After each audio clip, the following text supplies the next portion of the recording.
Well, good morning. Glad to be back here, and let's bow our heads and let's pray.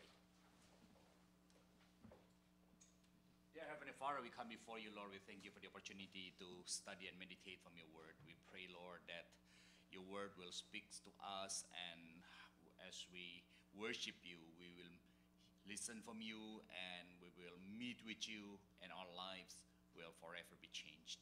In Jesus' precious name we pray. Amen.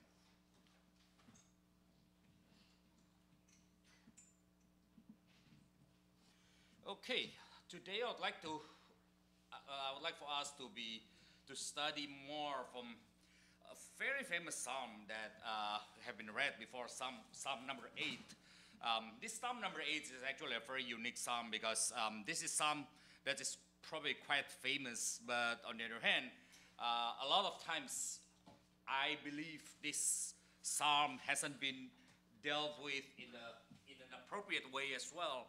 The reason I say that because a lot of times you only focus on one or two verses of the psalm. I don't know what you feel as you read this psalm earlier today, but let me begin by reminding us about one thing. In our Christianity experience, I think the more we become Christians, the more we experience this. That is, our relationship with God has become so casual. Our relationship with God has become so close, so intimate, so familiar. And because of that, a lot of times we don't really understand, or we don't really sense the nature of God in an appropriate way. Because of the familiarity. Familiarity brings out the casualness. So we become so casual. I'm okay with casual worship. Every now and then, my nature is still kind of hymn, old songs, quiet time meditation. I'm not really expressive in kind of jumping up and down and clapping my hands during worship. That's just not my style, okay? In my life or in worship. Anyway, that's not the way I am. I like hymns, I like quiet piano and all this stuff. That's me. But on the other hand, I enjoy it. Every now and then, especially during my trips, that I was able to most of the churches that I've been to are very casual. I still couldn't come into the church getting McMuffin on one hand and coffee on the other hand. For me, that's kind of crossing the line a little bit. I don't mind people bringing coffee into the worship. I have never done that as far as I can remember. But most of the churches that I've been to when I travel, they are all very casual, very contemporary. I was in Taipei with my family. I was in Indonesia in August, the whole August, traveling to different places. And by the way, you know what happened in Palu? Any of you have families or from there affected personally? I'm just happy this morning, and when I woke up, one of the WhatsApp that I sent to a friend in Palu, I noticed that there's double check mark. So I know that she has received it. And I went to her, the chat right away, and it happens she's online. Tried to give her a call and couldn't really talk. She was in the shelter. She said, "I'm okay. I'm waiting for my company's care group to arrive tomorrow morning." My nephew was there. I was in Palu, the hotel. If you look at the picture there, a lot of pictures kind of going around, and one of the pictures is a hotel called Roa Roa. That's about 8 or 10 stories hotel. I didn't know that hotel was so tall because I stayed there when I was in Palu. I stayed overnight there. I just went straight to the lobby, and then they picked me up and then go to the church. I've never really stood outside and looked at the hotel. Turned out to be the hotel is so tall. And they still have I heard they still have about 30 to 50 casualties there. Still unknown. They heard voices, but they just couldn't dig them out yet. But that's probably going to bring the number of casualties up very high. I asked my friends there, the pastor at the church there was my friend from when I was in the grade school. We kind of follow each other's path and going to seminary and going to ministry, and I was so pleasantly surprised when he messaged me and asked me, "Hengky, can you preach at my church?" I said, "Sure. Where is your church?" He said, I'm ministering in Palu, and that's how I ended up there. So I I spoke to them, and they said they sent care teams into Palu and try to reach out to people, and that's when you see the unity. So I was there. I was traveling around the areas, and when I do not preach, and I was in Taipei at the time, went to this Ling Liang Tang, Living Bread of Life Church in there. They met in a nightclub of all places. That's probably my third or fourth churches that met in nightclub. I went to one in Seattle, and the one in Seattle, that nightclub, it's still a nightclub. You know, the church came even with bouncers on the outside. Real life bouncers. I asked them, do you usually just work for church? No, I work for the nightclub. Okay, they are there for the church. It's cool. It's good to worship in that kind of atmosphere. But one thing that always bugged me, the God that we encounter in our worship, the God whom we call out in our worship, is it really the God in his entirety? Is he really the real God? Or that's the God that we would like to project? You see what I mean? A lot of times, because we have become so familiar with Christianity, with our faith, we begin projecting our ideas about God. We want God who is compassionate. We want God who is merciful. We want God who is loving. We want God who is responsive to our needs. We want God who is dear and close to us. But I believe, and I agree with a guy by the name of Karl Barth, that God is a transcendent God. God is wholly others. He's totally separate. He's totally different. So when we talk about God, we have to remember that.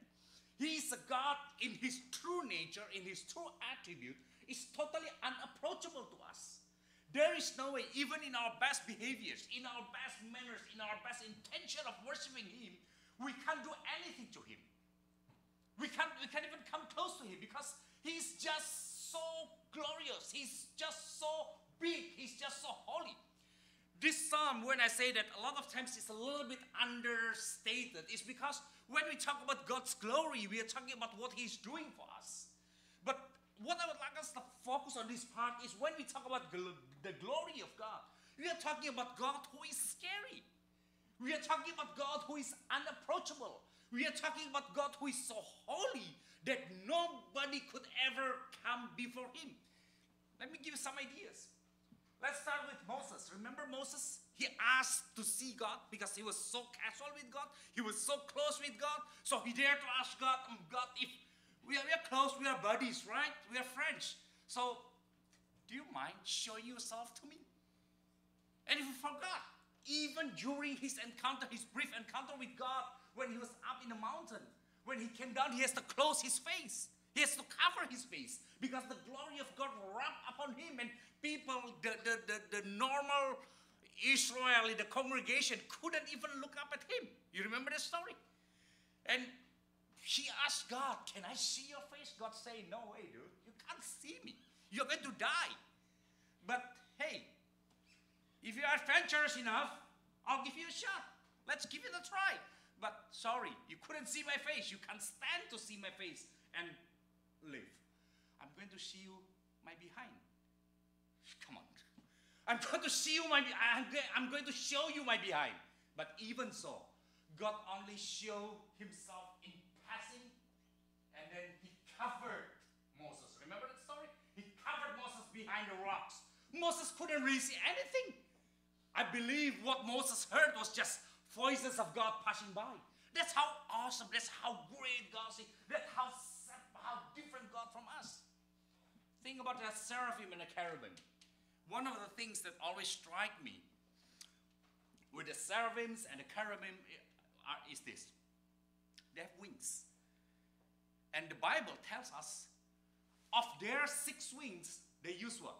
2 to cover their face. I always think, why? I mean, they are serving God, and all the image of servants in the Bible, whenever they serve the Lord, they have to gaze upon the Lord. They have to look up upon the Lord.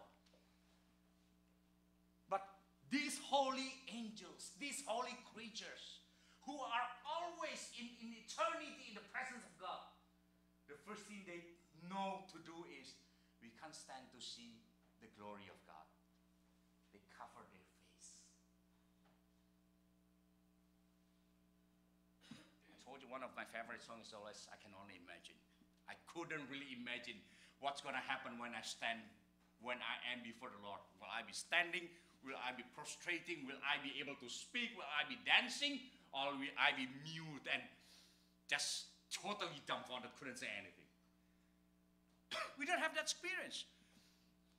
It's a mistake to think that we can come before the Lord and we can sing, we can jump, we can shout, we can communicate with God, we can talk with God as we're talking now. God says that in my glory, the first one, how majestic is your name, how glorious you are. The glory of God reminds us God is so holy, God is so separate for us, God is so transcendent, God is so unapproachable. We couldn't even utter the name of God. You know, you look in the first one there. At least in my Bible, the first word Lord there are in all caps. And that shows the English way of showing us that's the word Lord there come from the four Hebrew words that we transliterated as Jehovah, Yahweh. And for the Jews, they don't even dare to utter that word. When I study my Bible and bibliology, I was told that the scribe, when they were transcribing the word, the four letters, the tetragrammaton, the four holy letters, they have to go take a shower, they have to wash their stylus, their brush, they have to use new ink and new ink pad, and so that to transcribe these four letters. Imagine the number of those words appear in the Bible, how many times they have to take shower, and how slow the word is, how slow the word is. But that's the way for them to convey. I'm writing down something that I can't even pronounce. You know, I went to a synagogue once, and in the synagogue they have this Shema Israel, the Shema, the listen, O Israel, the Lord is your God, the Lord is one. And that's basically the confession of faith when you become, when you enter into Judaism religion. So I came in and I pretended I understand everything. I look it up, I kind of recognize several words. So I kind of, oh yeah, that's Shema Israel. And with the way I said it, then my guide looked at me and said, you don't say Yahweh. You said it the way we Jews say it. Yeah, because I use the term Adonai instead of Yahweh. Adonai is your Lord instead of Yahweh is your Lord. Because for the Jewish people, they can't even say that word out because they want to maintain the idea of separation.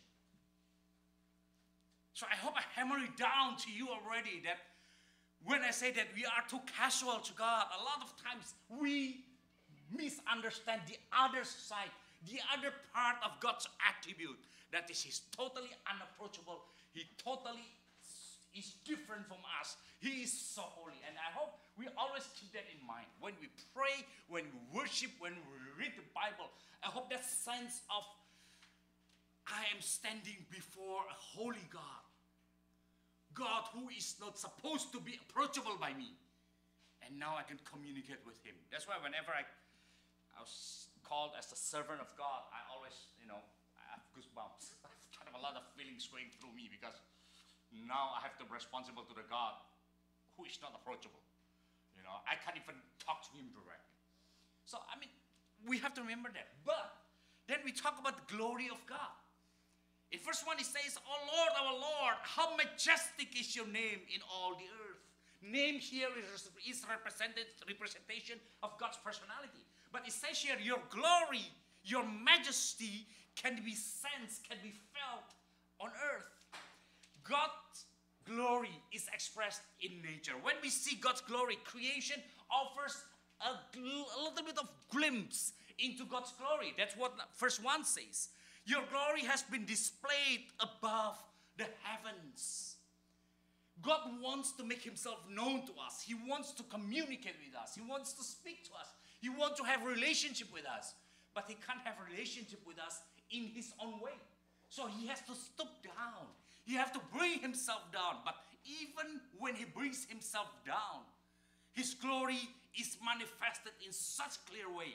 And it's manifested in the nature, in the creation. You look at the stars. You look at the creation. When we try to understand the universe, I mean, gosh, we just can't fathom how big the universe is. We just can't understand how small we are. You all are probably very familiar with the Earth as picture from the space, the little blue marble that looks so glorious, so beautiful. One picture that strikes me is the picture of, I think, taken by Voyager as they passed by Saturn and took a picture of Earth. And you will be hard-pressed to see the beauty of Earth there, because Earth simply shows as one tiny spot. And that's within our solar system. That's from Saturn. We are nothing. Taken from outside of the solar system, Earth is not even visible. We can't even see it. So imagine how vast the universe is. There's a new telescope. There's a new way they take picture of the Earth and of the sky, of the space. And what's interesting is whenever they aim the telescope and start snapping picture without seeing anything, and then they enhance it, they see thousands and thousands, not stars, thousands and thousands of galaxies. Just imagine that. The universe is so big. The universe is so awesome. We are so big. We are so insignificant. There is no word that will be sufficient to express God's glory. From the mouth of the infants and the nursing babies, you have established strength because of your adversaries to make the enemy and the revengeful sheaves. There are two different interpretations on the words babes and infants. Some of them say these are the real babies. These are real infants. From the weakest, from the most humble human being, God has established His glory. But there's another interpretation that infants and nursing babes here showing their babbling. When we try to describe God's glory, words are not enough. We can only babble. We can mumble, we can say things, but those words can never really express the real beauty of God.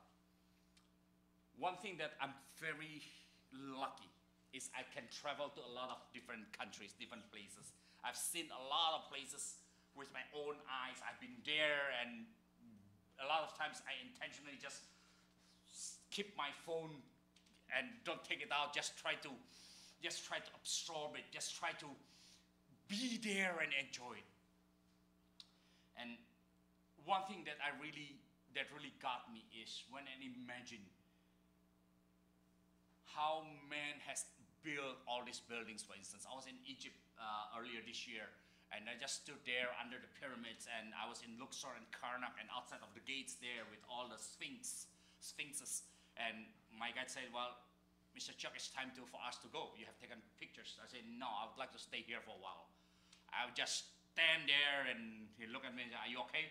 I said, "No, I just want to feel how it was 5,000 years ago when the priests marched through these gates, bringing their offerings, when this was still a bustling city, a village or town by the Nile. I just would like to be there and try to hear the voices. And I was standing up on the cliff in places looking down, and the mist and the fog and the beauty that just couldn't be captured by any cameras. And I'm thinking, this is God's creation. I was in several national parks on July, Yellowstone National Park, Grand Teton, and several national parks, and gosh, it got me hooked. I got a passport now, national park passport, and one of the bucket lists that I'd like to do is to visit all these national parks to have the stamps. Well, only about several thousands. But I mean, I've been there. Look at the trees, how they grow, and listen to the birds. Look at the bisons, look at the bear, I just imagine, what kind of life is this? God has created all this. But this is only a glimpse into God's glory. One of my favorite documentaries are from BBC, when they talk about, I forgot the title, they have different series there, but they go down deep into the ocean, and the one that I just watched about the spy dolphins, they call it the spy dolphin. I don't know if any of you watched that. So they put cameras, they created different fake animals, squid, tortoise, dolphins. They put cameras, and the eyes are the lenses, and they got motors, and the squid could even really accelerate it very fast, but unfortunately it met a deadly end because it got bitten by the predator and broken in half. But I think that fish that day got a toothache because couldn't imagine squid has so hard a body, you know, and feel weird, taste weird. But talk about dolphins. How dolphins are so intelligent. They have their own language. They click. They bring out their noises. So this fake dolphin traveled with them, flirted with the females, got flirted got hit on by the females as well, and just part of the pot. You know, talking about how they spin when they jump out and all these captures in the camera. And I was thinking, this is the world that we have never seen. And two things strike me. First, these are the creation of God. These are the creatures that God has created. And there are things about God. That's number two. There are things about God that I have never seen. There are side of God that I think I know, but I don't know. You think dolphins are so cute? Yeah, they are cute. Until they are among themselves. They could be bullying each other. They could be rough. They could be playing hard with each other. And they put the camera among the orcas. And the orcas hunt the dolphins. Suddenly those cute animals becoming so cute. But for the orcas, those are nice buffet. I am happy to be a bunch of... So it's a different side of the world. The words cannot describe, express God's glory. But it doesn't stop there. It gets better. Or probably it gets scarier. Because in verse 3, it says, when I consider your heavens, the work of your fingers, the moon and the stars which you have ordained, what is man that you have thought of him, and the son of man that you care for him? Man is God's ultimate creation. You know, when we talk about creation, God creates the universe, but man is the real focus. You know, compared to the nature, man is insignificant. Compared to the nature, man is nothing. We are so small, we are so limited, our eyes are so limited. We couldn't see what a lot of animals could see. We cannot hold our breath underwater. Although we are land creature, we couldn't fly, we couldn't travel fast enough, we cannot walk fast, we cannot run fast. We have limitations. We cannot survive outside in the nature. We have to be covered. We have to create this technology to support us. Some scientists even suggested that the ability of man to create technology is not because we are smarter, we are more intelligent than all these creatures, but because we are weaker. So we have to survive in the nature, and because we have to survive in the nature, then we begin to develop technology. We begin to develop tools, means for us to help us to survive. I see this one documentaries you're probably familiar with hummingbirds. How hummingbirds, if they could find some tissues, Kleenex, hummingbirds have been known to use those Kleenex to help build their nests. Papers, scrap papers. When hummingbirds could find that, hummingbirds know enough that those stuff could be used to build their nest, and it will be strong enough. There are birds like woodpeckers, certain type of woodpeckers who knows how to use like a tool, like a branch of tree to dig into hole within the branches to scoop out the ants, to scoop out the insects in there, and then have a party. Some people say that man developed technology because we need it. Man is God's ultimate creation. Yet, although we are insignificant, man is God's focus. That's in verse 4. What is man that you have thought of him, the Son of Man that you care for him? In verse 5, man is God's representative on earth. You and I are created by God, not because God is lacking enough worshippers. I want you to remember that. We are created to worship God, not because God needs us to worship him, to pray him, to praise him. We are created to worship God because by worshiping God, then we fulfill the utmost calling for our lives. It's for us. It's not for God. In verse 5, it clearly says, God created us little lower than God, and you crown him with glory and majesty. Look at these two words. God created us, and he crowned us with glory and majesty. His glory is now endowed. His glory is now put upon us, imparted upon us, so that now in our lives, we bring God's images. Wherever we go, we have the image of God. Remember that in Genesis chapter 1. We are created in the image and likeness of God. We have godliness in us because we have God in us. God breathed his life into us. Instead of just ordering us to come to existence, he created us with his own hands. We are handmade. And not only that, God shared his essence into our lives. He breathed, he gives his life into us. We are his representative. We are here so that we can show God, we can express God to other people. You and I. Gosh, I just can't imagine that. You and I are so blessed that we have this opportunity to be called God's creation. But more than that, you and I are called to be God's representative. We carry God, we bring God wherever we are. Sheesh, I could, whenever I think about this, I always have these two reactions. I always think about, I'm so lucky. I could be called servant of God. I'm so lucky. I can speak. I can explain. I can describe God's word to people. I'm so lucky. But on the other hand, the more I think about it, the more I'm scared.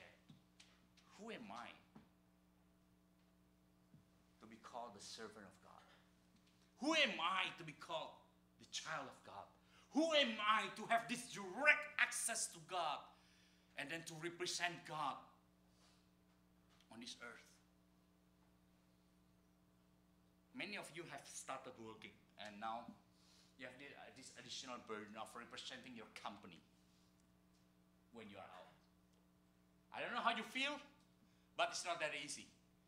When I work, we have some professional ethics, professional guidance that you have to follow. I will never appear with my guests with just shorts or in unprofessional way because I'm representing U.S. government. I have to appear, I have to carry myself in certain way. Just think about you and I. We are called servants of God. We are called children of God. We are called God's people. We are called Christians. We are God's representatives on earth.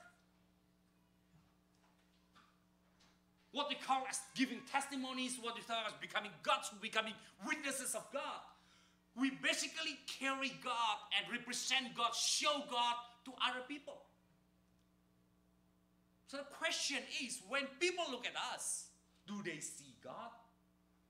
And when they see God in us, do they like it? Or are they going to hate it? Are they going to be happy with it?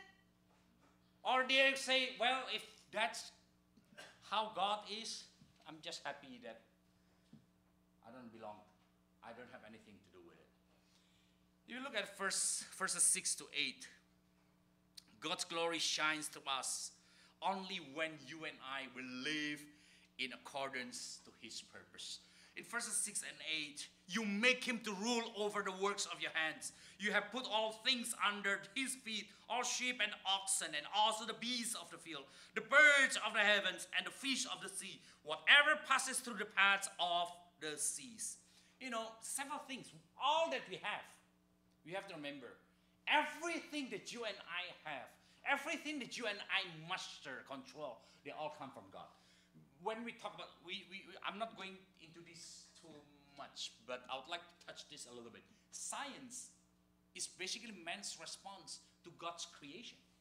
When we respond to God with our mind, when we respond to God with our cognitive ability, we respond to the universe, that brings out science. We understand science.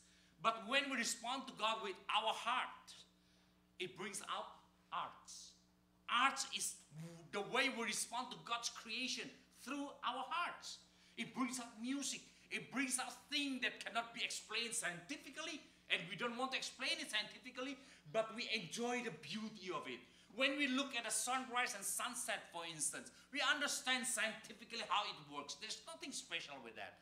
But there is special ways of those beauty to be described, of those beauty to be absorbed and to be enjoyed when the sun is about to set and it starts going down and the sky begin to be painted in gold and so beautiful. I was traveling with a group, and we spent afternoon in one of the parks, and I told them, we came here too early. We came here in say in November or late October. Then the top of these trees in the afternoon, when we are in this position, we look down, you will see the trees as if this forest is on fire. You know, because the leaves have turned, you know, the foliage begin to come out red and gold, and then the afternoon sun shows and brings out these leaves. I mean, gosh, you can't even describe it. Words is not enough to describe the beauty of God. And that's not even God per se. That's just a very small part of God's creation. Just imagine, God doesn't touch anything on that. He simply ordered, and they come into being.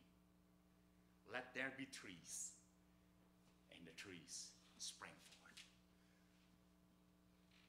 Imagine that. With His word, He created things that we couldn't do anything about it. We can only enjoy it. All that you have, all that we have, they belong to God, they come from God. The monies that we have, the wealth that we have, the assets that we have, the education, the family, everything that you and I have, they all belong to God. When we are respected because of our education, when we are respected because of our achievements, when we are respected because of we could do better, we could do things better than others, enjoy it. But don't forget, those come from God. God allows His glory to be shared with us. That's how wonderful God is. He allows His glory. He allows us to be part of His creation and say, hey, why don't you enjoy this? You are my children.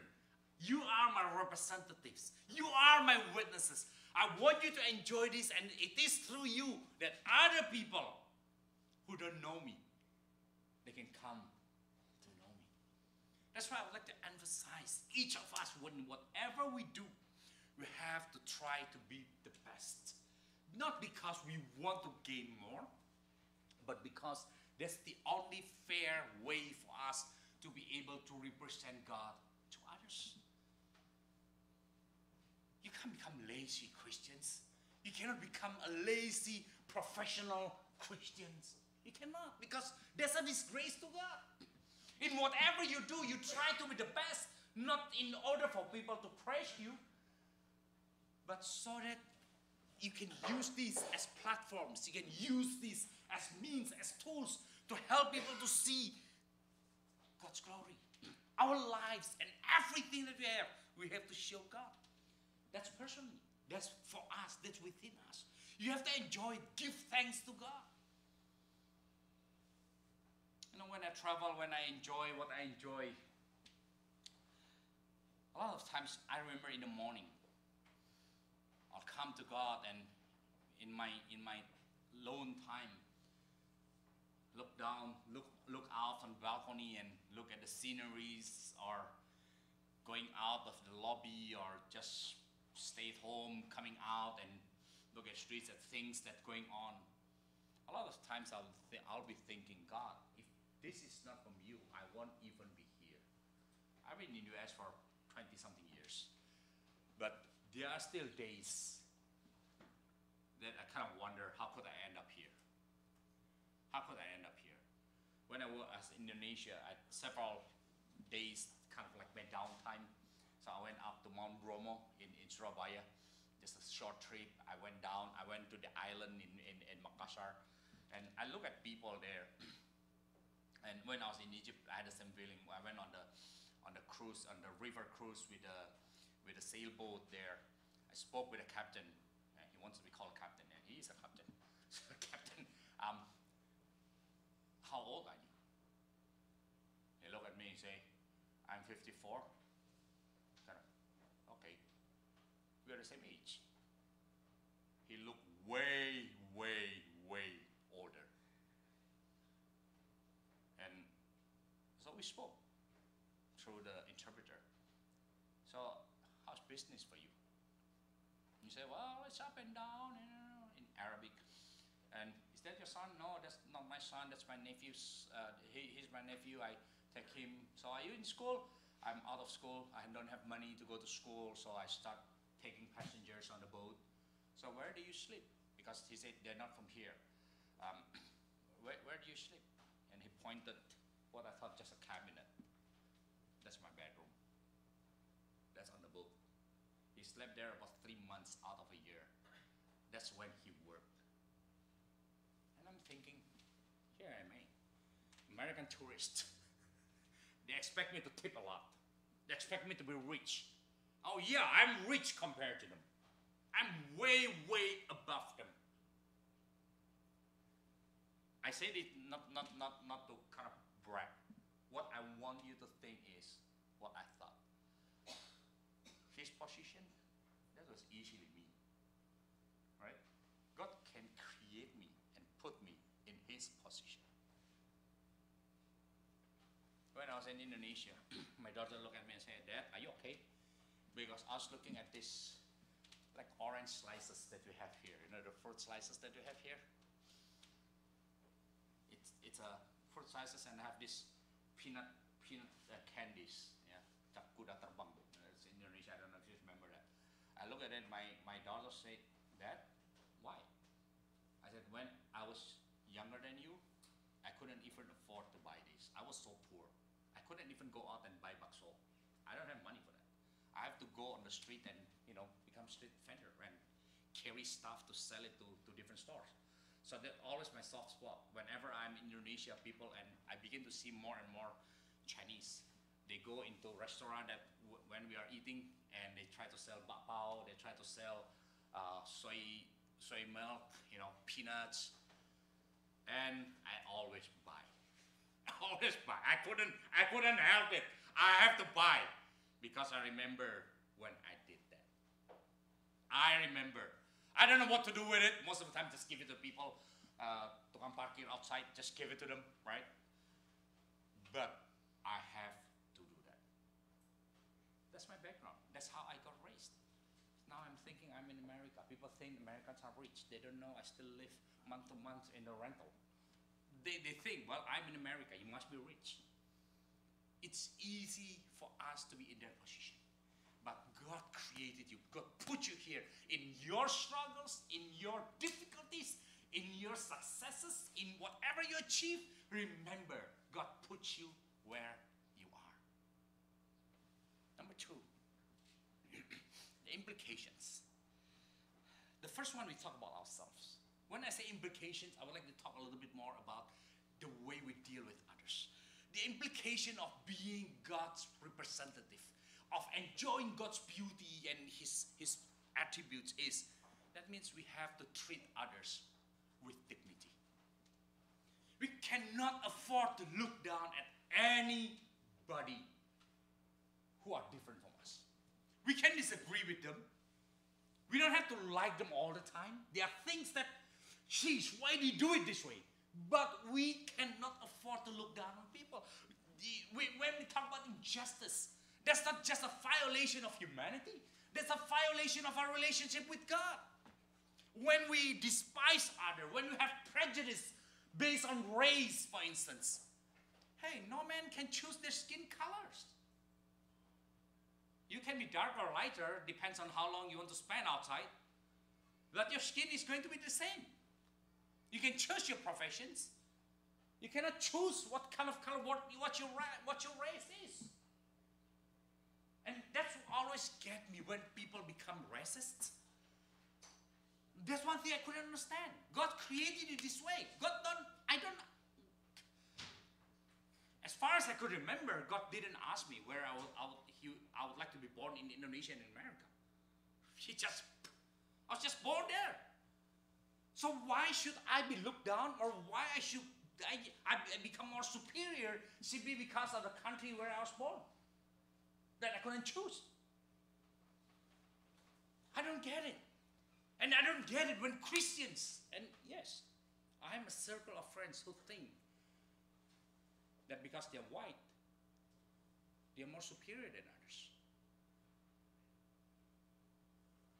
Well, of course, they never say it out loud to me, but sometimes they'll express it. They think that because they're white and I'm Asian, then these two races are more superior than others. You have heard the term model minority? All Asians are successful, or Asians are smart, know how to do math. They don't know. I only count 1 to 20. They think that I'm very good at math, I'm very good at science, at technology and everything. And because of that, they feel that, well, we can talk together because Asians, as model minority, we don't really aspire to become leader. We are good followers. We are good in working with others. So it's okay to lead Asians, but not to lead other races. I don't know if you've heard that.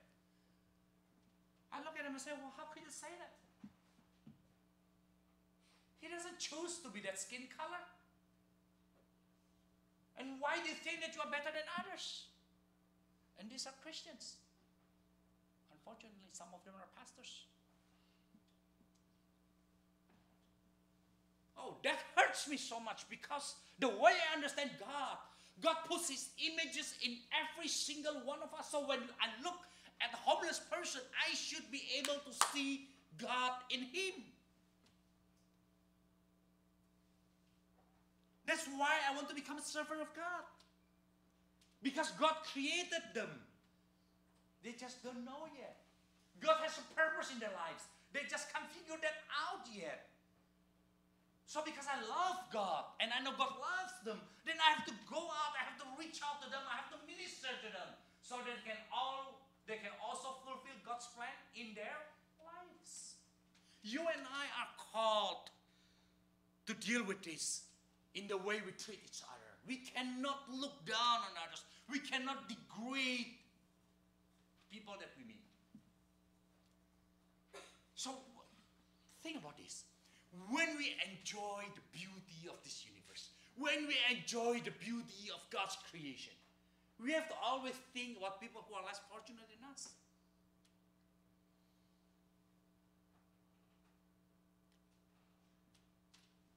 One day I was traveling with my daughter.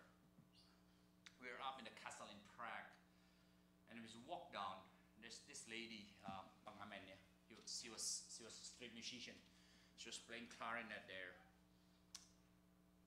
So we walked down, and I noticed then my daughter started looking for stuff in her purse, took out several bills. I kind of glanced at it. So those kind of big enough. Not in dollar amount, but I mean in checks, money. That's big enough. And she gave it to her. But what really touched me, it's not that my daughter was generous. I mean, well, that touched me. But what really touched me is I could see the way she gave it to her. She showed a lot of respect. She looked at her face, she smiled, she nodded, she offered it to her. It's not just getting the money out and, throw it out. No, that's good enough.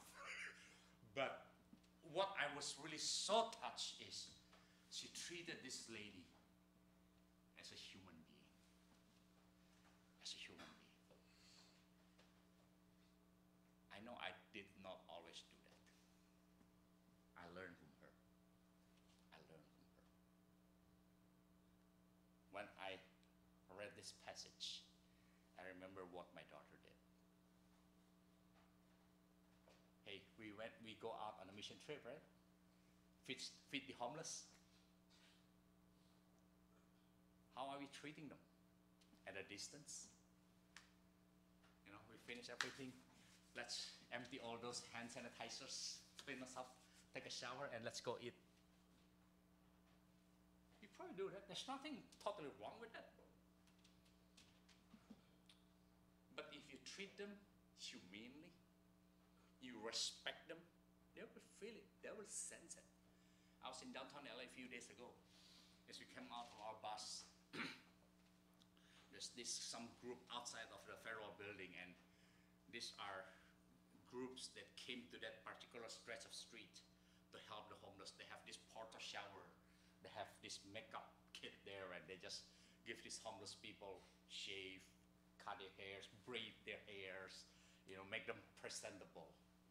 And this is the best part. Some of them just sat there, talk to them. It's a street party. We have to treat everybody else as human beings.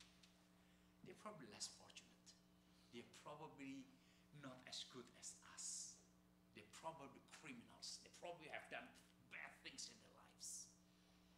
But hey, that simply means they don't show God in their lives. But we still have to show God through our lives. We cannot afford not to do that. Because God's beauty is so great. God's majesty is so great.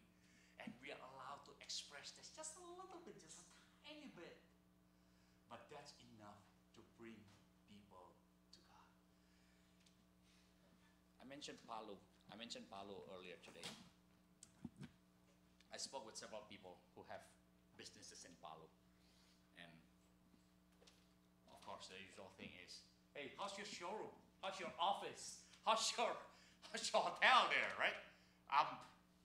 And all those people, they answered in one thing that really rebuked me. They said, we don't care about our showrooms. I said, your showroom is located, behind your showroom that's the ocean. He said, we don't care about that anymore. Our focus now are on our employees. We want to make sure everybody is accounted for, that we take care of them. He said, so we send our cars, we send our transport to try to penetrate into that area because the airport is still closed, the harbor is closed. We'll just find ways to bring these helps as close as possible to that area so that these people know that we care. We care about them. You see the pictures, the videos of people, the population, they're looting the airport stores, looting the Alfamart, Indomaret, and all those 7-Elevens style in Indonesia. Why do they do that? They're criminals? Maybe. But I'd like to suggest they do that because they think nobody cares about them. Nobody cares about them. They have to fend for themselves. So what if they realize they are still people who care about them? They don't have to stoop down. They don't have to loot others, to cause more damage to others. Become selfish because people still care for them. You and I, the way we treat others, the way we relate to others, I hope people will say, hey, the way you treat me makes me want to get to know you better. And when we tell them this is how God wants to treat them, I hope that will bring them to God as well. Oh Lord, our Lord, how majestic is your name on earth. Let's bow our heads and pray. Pastor Wilson, can you lead us in prayer, please? Father, we thank you for your word. You taught us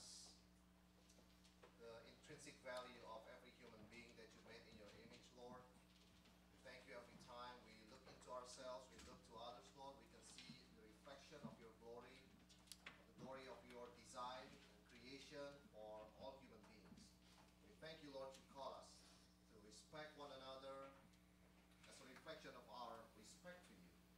Lord, we thank you that as Christians, we are given the privilege to shine forth the beauty of Christ, your beauty, Lord. We pray that you use each one of us in our dealing with others to show that